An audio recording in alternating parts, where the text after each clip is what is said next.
$847 in your checking account, $53,000 in student loans, $6,200 across 2 credit cards, $11,400 left on a car you bought because the old one died and you needed to get to work. You are not at zero. You are at negative $70,153. You are 25 years old and you are standing in a financial hole so deep you cannot see the top. This is not rock bottom. Rock bottom would be simpler. This is something worse. This is functional debt. The kind where you still go to work, still pay minimums, still smile when someone asks how you're doing. The kind where everything looks fine from the outside, while the inside is a spreadsheet you're too afraid to open all the way. You make $52,000 a year. After taxes, after retirement contribution you had to make to get the employer match because not taking free money felt more irresponsible than going deeper in the hole, you take home $3,100 a month. Rent is $1,150. Minimum payments total $920. You have $1,030 left for food, gas, insurance, phone, everything else. You are not surviving. You are performing a monthly magic trick where the same dollar has to be in 3 places at once. This is what early debt feels like. Not like chains, like water, rising slowly enough that you keep telling yourself you can stand on your toes a little longer. You stop opening mail, not all of it, just the envelopes you recognize. The credit card company raised your APR to 24.9%, and you pretend you didn't see it because seeing it means deciding something, and all your decisions lately have been choosing which problem gets worse slowest. Someone posts about their vacation. Someone else bought a house. You do the math in your head. The down payment they mentioned is more than your entire net worth, including the negative part. You don't feel jealous, exactly. You feel like you're playing a completely different game on the same board, and everyone's pretending the rules are the same. They're not. The first rule at this level, debt doesn't just cost money, it costs decisions. Every choice you make is actually a choice between debts. Pay the card or fix the tooth. Fix the tooth or replace the tire. Replace the tire or eat something other than rice and eggs for the 6th night this week. The decision tree branches, and every branch ends with something not getting solved. You take a second job, 4 nights a week, 5 hours a shift. It brings in $940 a month before tax. You run the math and realize it buys you exactly one thing: time. Not freedom, not progress, just time before something breaks that you can't fix. But time is something, and something is more than you had yesterday. You hit $80,000 in total debt. A medical bill you couldn't avoid added $8,400 all at once. You negotiated it down to $6,100. You felt like you won something.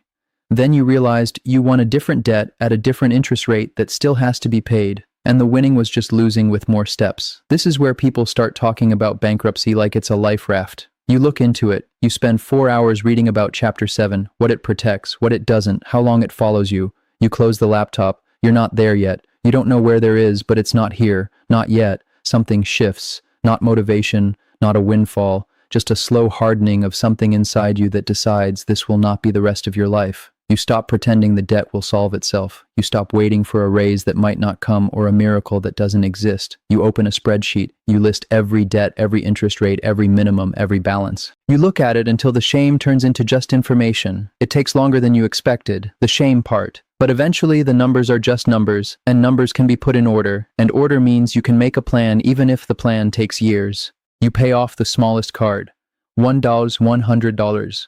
It takes 5 months of every spare dollar. The day the balance hits zero, you feel nothing for about 10 minutes. Then it hits. Not relief, not joy.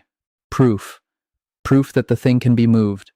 You snowball that payment into the next debt, then the next. The progress is not fast, it is not cinematic. It is $1, $100, then $2,400, then $6,200. It takes 3 years to clear $31,000 in credit cards and medical debt.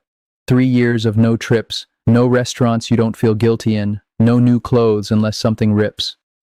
People stop inviting you places, not because they're cruel, because you've said no enough times that they assume the answer. You tell yourself it's temporary. It is temporary. But temporary at this scale is measured in years, and years do things to friendships that you don't get back just because your balance sheet improves. The second rule: debt is paid in money, but the cost is extracted in time, relationships, and the version of yourself you don't get to be while you're climbing out. Your total debt is $51,000 now. Still the student loans, still the car, but the revolving chaos is gone. You breathe different. Not easy, but different. You get a raise, $7,200 a year. You do something you haven't done before. You don't increase your lifestyle, not by $1. The entire raise goes to debt. Principal, not minimums. You watch the loan balance drop by chunks instead of eroding by degrees, and it feels like finding a new gear you didn't know the car had. You start seeing people differently. Not better or worse, just clearly. You notice who talks about money like it's a game and who talks about it like it's survival. You notice who got help they don't mention and who's doing it alone and calling it discipline. You don't resent the help. You resent the invisibility of it. The way people let you believe the gap between you and them is effort, when sometimes it's just math they didn't start from zero on. You keep your head down. You stay out of conversations about fairness because fairness doesn't pay bills. At $35,000 in remaining debt, you do something that would have been unthinkable 2 years ago. You start saving. Not much. $150 a month into an account you don't touch. It violates the math. The interest on the debt is higher than anything the savings will earn. But the math doesn't account for psychology, and psychology is the only reason you've made it this far. You need to see a number go up while another number goes down. You need proof that you're not just digging out, you're building toward. The savings hit $1,800, the car breaks. Not maintenance, broken. $2,100 to fix or $4,500 to replace with something decent enough to last. You use the savings, all of it. You feel the air go out of the progress. Then you realize something. 2 years ago, this would have been another credit card. Another hole. This time you had the cash. It reset the savings, but it didn't reset the debt. That's different. That's not nothing.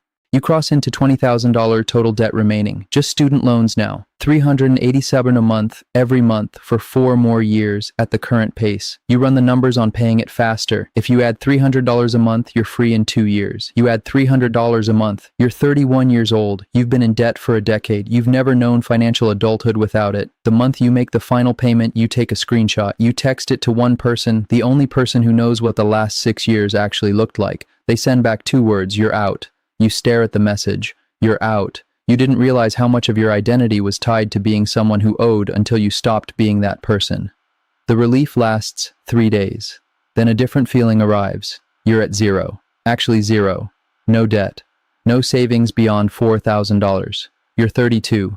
You did everything right for 6 years, and the prize is that you're finally at the starting line everyone else started at when they were 22. The third rule, getting out of debt doesn't put you ahead. It stops you from falling further behind, and the gap those years created doesn't close just because the balance does. But here's what nobody tells you. $100,000 in debt is not twice as bad as $50,000. It's not a linear progression, it's a phase change. At $50,000, you still believe in math. You believe that discipline and time and compounding payments will solve it. At $100,000, the belief starts cracking. You're 28. You went back to school. You had to. The degree you got at 22 wasn't enough, and the industry changed, and you either adapted or became obsolete. So you adapted. You took $47,000 in new loans for a master's degree that increased your income by $19,000 a year. The ROI works on paper. On paper. In life, you're now at $103,000 total debt, $1,640 in minimum payments. You make $71,000 a year.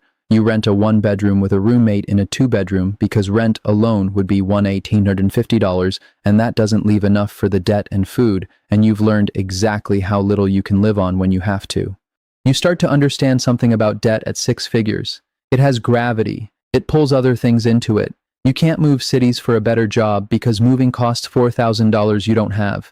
You can't take a risk on a startup salary because the minimums don't care about equity. You can't stop working for even a month because there's no gap between income and survival. The debt doesn't just cost money. It costs optionality. Every path you don't take because of the number. You meet someone. It gets serious. You have to tell them. That conversation, the one where you explain that you're not broke, you're just $103,000 underwater, is the worst conversation you've had with another person.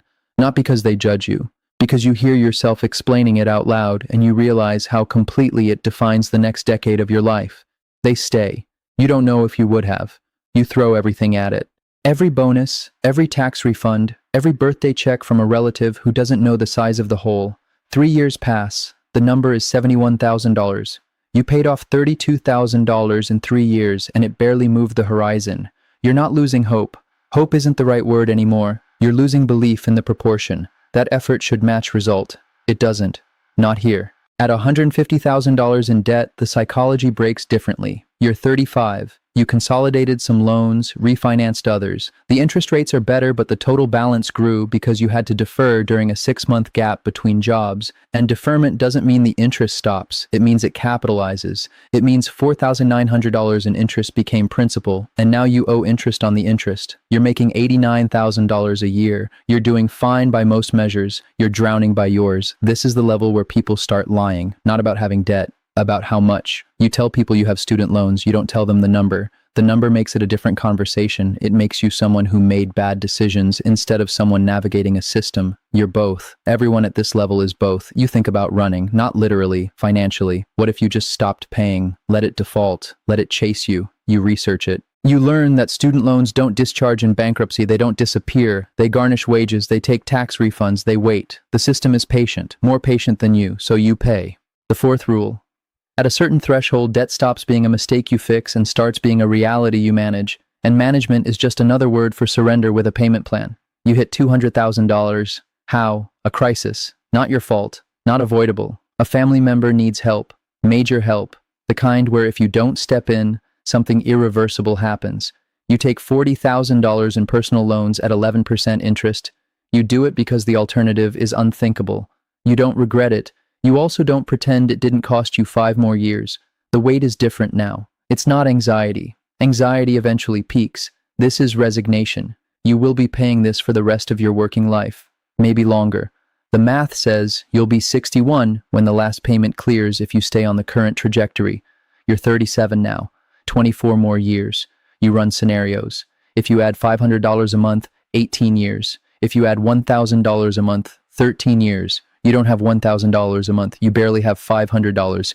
You stop talking about the future in terms of what you'll do and start talking about it in terms of what you'll have paid off. Not when you'll retire, when the loans will be done, not where you'll travel, whether you'll be able to travel. The debt becomes the center and everything else is orbital. At $350,000, you're not a person anymore in financial terms. You're a case study. This is medical debt, business failure, co-signed loans that defaulted, divorce, 3 compounding disasters that happened within 5 years of each other. You're 44. You make $107,000 a year. Your minimum payments are $3,200 a month. You've filed bankruptcy once already. It cleared $80,000 in credit cards and medical. It didn't touch the student loans. It didn't touch the business debt with your name personally guaranteed. You live in a studio. You drive a 16-year-old car. You do not live poorly. You live like someone in witness protection from their own financial past. The fifth rule.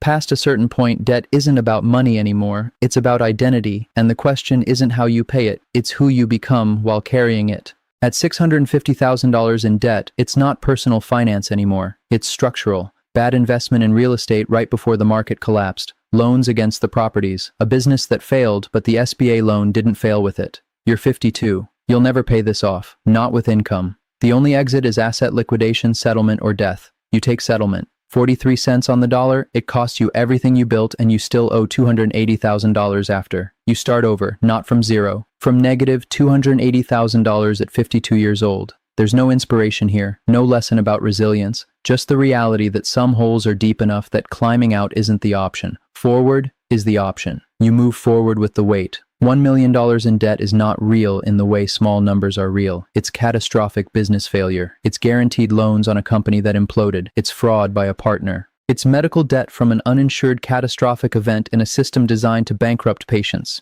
You don't manage $1 million in debt. You survive around it. The number doesn't shrink with payments. It shrinks with bankruptcy, settlement, or luck in the form of policy change you can't control. Here's the truth they don't say. Debt at every level is survivable. But survival costs something different depending on the number. At $50,000, it costs time and dinners out. At $150,000, it costs relationships and risks you don't take. At $500,000, it costs the life you thought you'd have. And somewhere in all of it, you realize the system isn't broken. It's working exactly as designed to extract maximum payment over maximum time from maximum people. And you're in it. The machine doesn't care if you're winning. It cares if you're paying. And you pay. Because the alternative is worse, because you have people depending on you, because stopping isn't actually an option, so you don't stop, you adjust, you recalibrate, you keep moving. The balance is 847, the debt is 70,753. It always starts somewhere, and it ends somewhere too. The question is just what you're willing to carry to get there.